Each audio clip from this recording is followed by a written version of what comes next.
It's been 20 years since the U.S. launched Operation Iraqi Freedom. In the aftermath of a country deeply shaken by the 9/11 attacks, the case for invading Iraq was built on dubious ground. The U.S. falsely claimed Saddam Hussein had weapons of mass destruction. Most U.S. allies tried to stop it, but war was still declared. 20 years later, we ask, what were the real costs and consequences of invading Iraq? I'm Andrea Sankey, and today's newsmaker is 20 years of war in Iraq.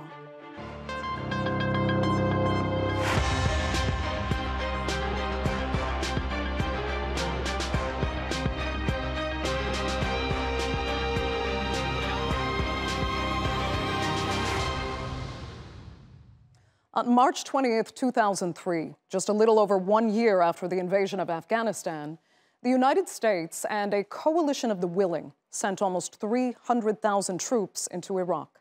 The justification was that Saddam Hussein's regime had weapons of mass destruction that posed an existential threat to the U.S. and its allies. The U.S. planned to depose Saddam Hussein's regime and create a democratic Iraq that would set an example for the region. Over the next decade, nearly 500,000 people would die. And in 2011, when the U.S. pulled out, there was no peace in Iraq, and the region suffered even further destabilization. Here's a look now at the Iraq War and the years that followed. 2 decades ago, former United States President George W. Bush gave his final ultimatum to the Iraqi leadership: leave the country or face war. All the decades of deceit and cruelty have now reached an end. Saddam Hussein and his sons must leave Iraq within 48 hours. Their refusal to do so will result in military conflict, commenced at a time of our choosing. And in March 2003, the United States led a coalition that launched a fully fledged invasion of Iraq without the authorization of the UN, on the pretext that the Iraqis possessed weapons of mass destruction. The plan was to topple Saddam Hussein, usher in a democracy, and liberate the Iraqi people. At this hour, American and coalition forces are in the early stages of military operations to disarm Iraq, to free its people, and to defend the world from grave danger. Baghdad suffered massive aerial bombardment directed against government and military installations. The crimes Bush Jr. has committed, along with his companions, is the crime that he had promised Iraq. Within 3 weeks, Saddam was gone and the country's main cities conquered. The United States and our allies have prevailed. But no weapons of mass destruction were ever found. All that came of the invasion was an era of conflict and chaos for the oil-rich country. The selection of a new parliament in January 2005 didn't bring peace. By the end of the year, a sectarian civil war raged between Shia and Sunni, with ethnic cleansing and terror attacks in mixed neighborhoods. By late 2008, coalition forces began to root out the Al-Quaida and Shia militias that opposed the mostly Sunni-elected government. Just 3 years later, Barack Obama fulfilled an election promise to withdraw. The rest of our troops in Iraq will come home by the end of the year. After nearly 9 years, America's war in Iraq will be over. The withdrawal left behind a power vacuum at the heart of the Middle East. And from the remnants of Al-Qaeda, a new terrorist force emerged. Daesh launched a battle to establish a new caliphate, an Islamic state with its heart in the Levant. It seized roughly a third of Iraq and Syria, fanning fears among Gulf Arab states that they could not rely on the United States. After years of war, Daesh was vanquished, but it left behind an Iraqi people who were still angry over rampant corruption, poor services, and unemployment. That anger became vast anti-government protests and again chaos. An estimated 300,000 Iraqis were killed between 2003 and 2019, according to the Watson Institute for International and Public Affairs at Brown University. The US, meanwhile, has never faced the consequences of what many believe was its illegal invasion of Iraq. So 20 years later, how was a war that many declared illegal executed with no consequences for its architects? And where has it left Iraq and the region? Joining me now to debate that are from Dubai, former Iraqi government spokesman Ali Al-Dabbagh. From Washington, we have the former Deputy Assistant Secretary for Counterterrorism Policy at the U.S. Department of Homeland Security and the Director of the Future of DHS Project at the Atlantic Council, Thomas Warrick. And from London, senior UK government advisor and former counterinsurgency and political specialist in Iraq, Afzal Ashraf. Thanks all so much for being with us. If you don't mind, I have to first go back to the early days of 2003. I happened to be working in Germany at the time, one of the staunchest allies of the United States, and the feeling back then among many was that there was really no way the U.S. could go ahead with this invasion. I want to play now what the then Foreign Minister, Joschka Fischer, said at the United Nations about the U.S. case for war. You have to make the case. And to make a case in the democracy, you must convince by yourself. Excuse me, I'm not convinced. This is my problem. And I cannot go to the public and say, oh, well, let's go to war because there are reasons and so on, and I don't believe in that. Tom Warrick, what goes through your mind when you hear that statement from Joschka Fischer? Did you think he was wrong at the time? There was a lot of sentiment in Washington on 2 points. The first is that after the September 11 attack, there was a fear, whether justified or not, that Saddam Hussein would be responsible for the next 9/11, that he might be able to use his weapons of mass destruction, which he had in fact used against the Iraqi people and against Iran during the Iran-Iraq War. But more to the point was the idea that removing Saddam Hussein was unfinished business from the 1991 Gulf War, in which then Secretary of Defense Rumsfeld in 2002 and many of the people in the Pentagon supported removing him in order to eliminate a threat to the United States and other countries.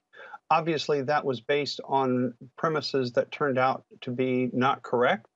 But as somebody said at the time, once the war started, it's not as though the United States and the coalition were going to give Iraq back to Saddam Hussein.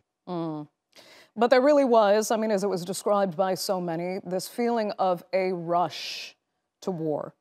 Looking back now, that all seems very unfortunate. Let me turn to Afzal Ashraf. I mean, you just heard what Joschka Fischer had to say. You're in the UK. So that was what we heard in the lead-up to the invasion. I'd like you to hear now what the former UK Prime Minister, who actually backed the US at the time, had to say just a few years ago about what happened. Here's Gordon Brown. I think the Americans knew that he didn't have these weapons. Certainly in the Pentagon, they knew, and they didn't tell us. And now when I look at the American evidence, they didn't worry that he didn't have weapons. They were going to go for him anyway. They were into regime change. They wanted the regime to change and Saddam out.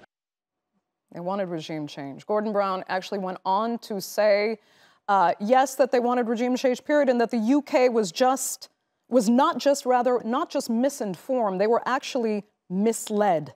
And the destabilization that it caused led to the creation of militant groups, including Daesh. Afzal, would you say that misleading is responsible for the destabilization we see today? Yes, it is, and I wouldn't use the word mislead in the context of the British. I think that, of course, Prime Minister Gordon Brown has to give himself some protection. I'm pretty confident, having been involved in the military at the time and various other issues, that they had a pretty good idea that there was more than reasonable doubt about the existence of those weapons, and the story about weapons was constructed. And many people were taken in. One of the biggest victims in the US was, of course, Secretary of State Colin Powell. But coming on to your point about the consequences, that's a part of the sort of fear associated, as I think Tom alluded to at the beginning, was that Saddam Hussein was somehow culpable or maybe responsible for a future 9/11. And this idea of connection between Al-Qaida and Saddam Hussein in Iraq was another one of those misleading narratives that was attempted. And it actually convinced a lot of people, particularly many of my American colleagues in the US were absolutely convinced of the connection between 9/11 and Saddam Hussein even after the invasion. And these are the powerful narratives that were constructed. The reality, sadly, is that there was no connection. And the extremism came as a direct consequence of the invasion. And we see this not just in the development of ISIS, but we see this, the whole scenario playing out almost verbatim in Libya. So when you remove a dictatorship, when you remove a regime, if you create a space within which extremists can develop and exploit. So how then, Afzal, is it possible? I mean, you were saying that the UK seemed to have known that this so-called evidence was quite dubious at best, and then it was proven later. Yet still there have been no consequences, no accountability for that misleading and misinforming to start a war that has now left hundreds of thousands of innocent people dead.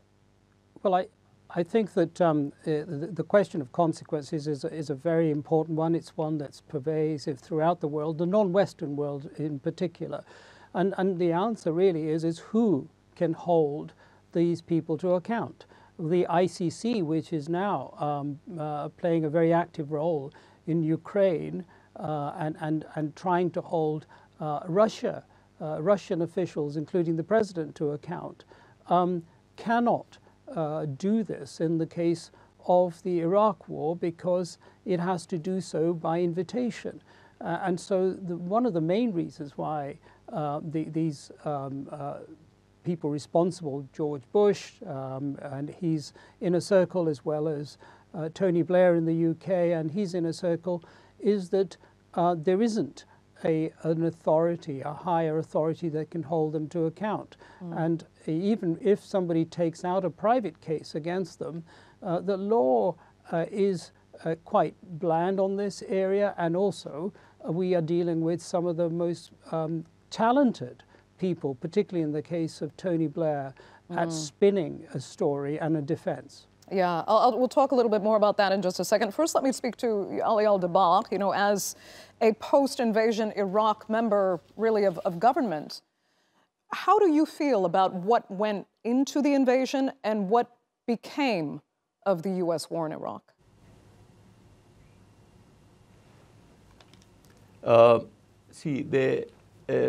Bringing Saddam down and the fall of Saddam, it was an unavoidable necessity from the point of view of Iraqis. We don't care what the excuse is, whether it is real or manufactured by the American to initiate the invasion.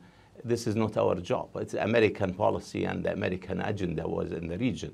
But from Iraqi point of view, yes, it was an unavoidable necessity in spite of whatever happened later, which is due to wrong policy, wrong behavior of the American troops with the Iraqis and their presence in Iraq. This was, and of course, the mistakes happen.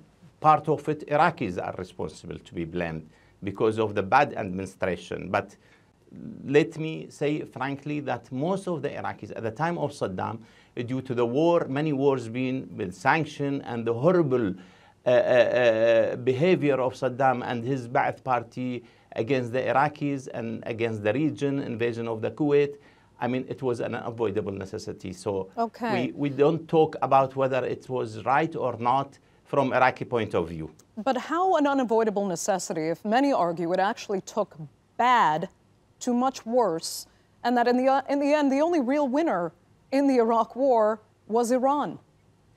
Yeah. See, it is unfair to judge now the situation of a situation and the condition of the 20 years back. By that time, if you live in Iraq, you could imagine that... But why is it unfair to judge? Many people had said that this would benefit Iran. if the U.S. destabilized Iraq, that it would give Iran specifically that opportunity to meddle in the country and to take part in its leadership, which the U.S. specifically did not want. It's agreed. That is the behavior of post-war. That is the post-2003, the behavior of the political parties in Iraq, which couldn't define the real and the relation with the Iran and the relation with the United States, which till now we have a problem, and we are a victim of the tension between Iranians and the other regional countries, Saudi Arabia, the other Arab countries, and the United States. We are the battle of war between Iranian and the others. And we pay, this is historically Iraq were paying this, and we were the victim of this struggle in the region. We don't care that the problem of Iran with the others, but we care that the Saddam at the time of before 2003, Iraq was in a horrible situation. Iraq was not a country. Iraq become the civilized country, which is Iraq, one of the among many other countries, and Iraq was the best country in the education, in the healthcare, in many things. But Iraq being brought down to Central Ages, Central eras, due to the behavior of Saddam in the region and against his people. Okay. Let me come back to Tom. You know, Afzal alluded to Tony Blair, and many had said, you know, it wasn't fair. He just tried to have it both ways and say, well, there were no weapons of mass destruction, so we actually didn't have the basis, we said, to go to war, but it was still the right thing to do. But as we know, there were very severe consequences for doing that. One, arguably, some were saying, was the price that Afghanistan ultimately paid when the focus was taken off the war there. Do you think the Taliban would be back today if Afghanistan had remained the primary focus after 9/11? Well, it's probable that Osama bin Laden would have been removed from the field sooner. But the decision to invade Iraq, I think Dr. Ali is correct.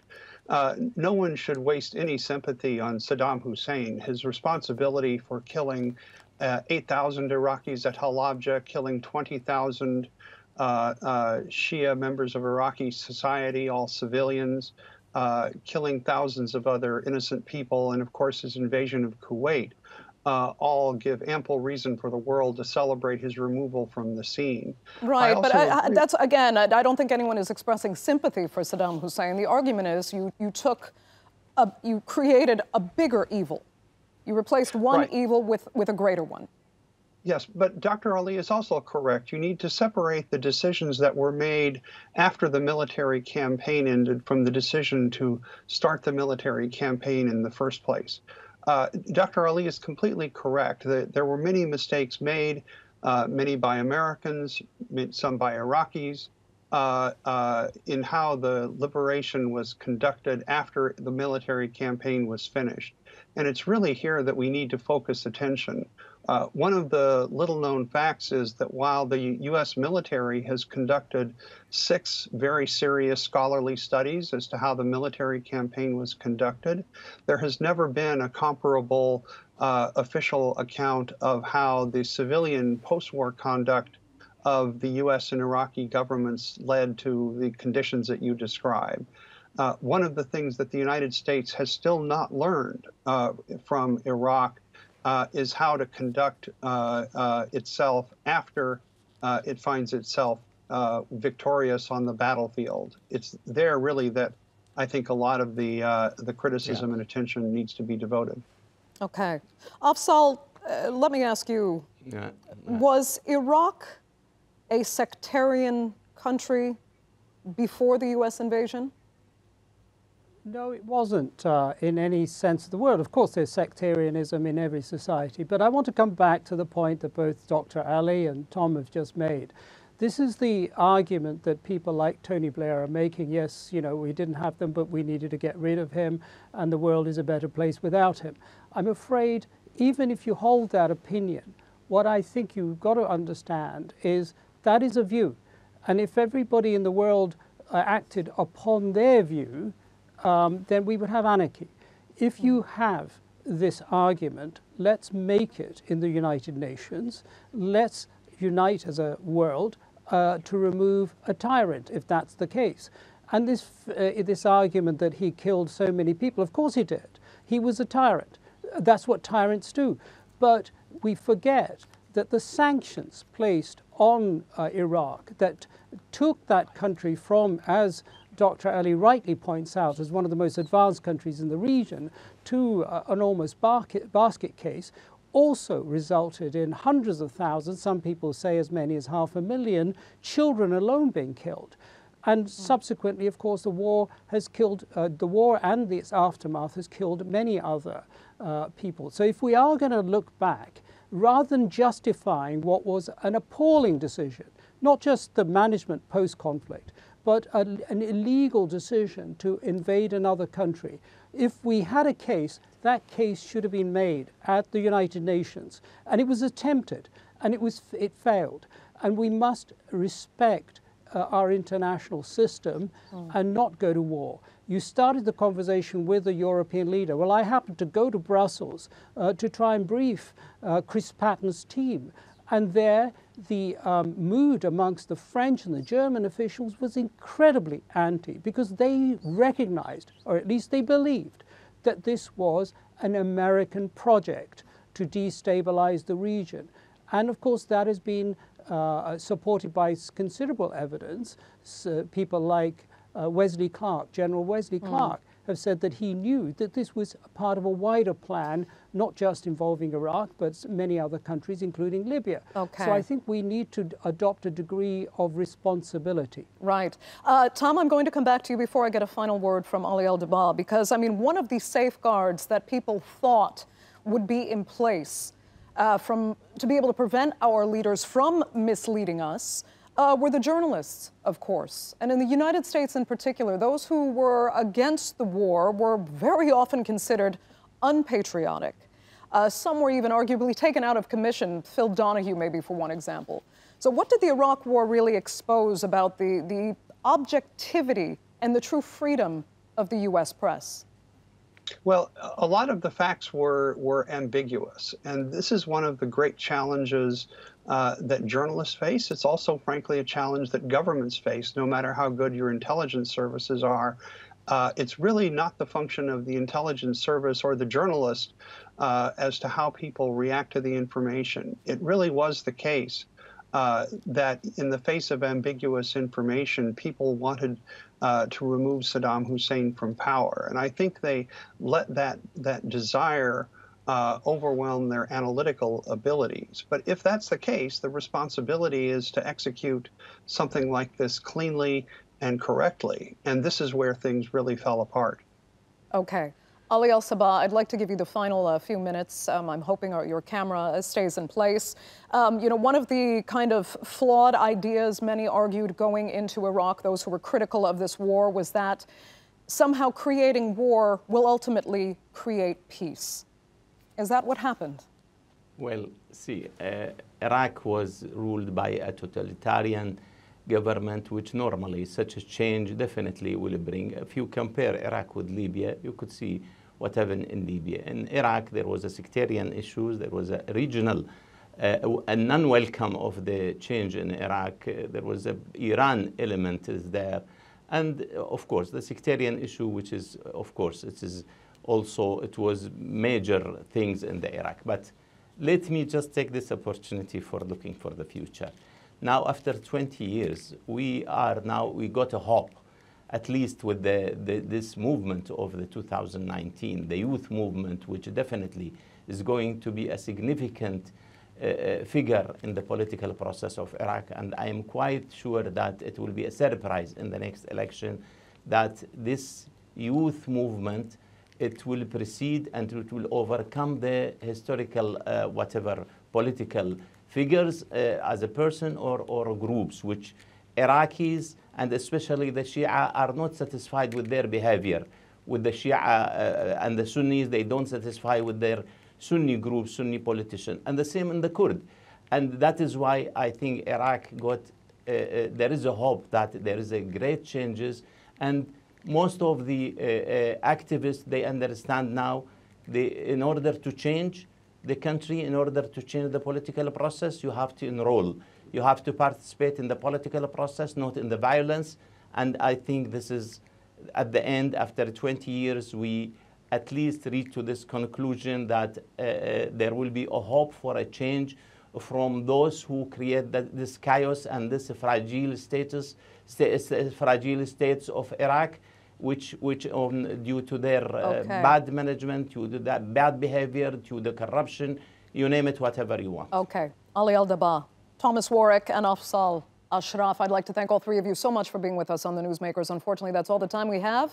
So thank our viewers for joining us as well. Remember, you can follow us on Twitter, and do be sure to subscribe to our YouTube channel. I'm Andrea Sankey. We'll see you next time.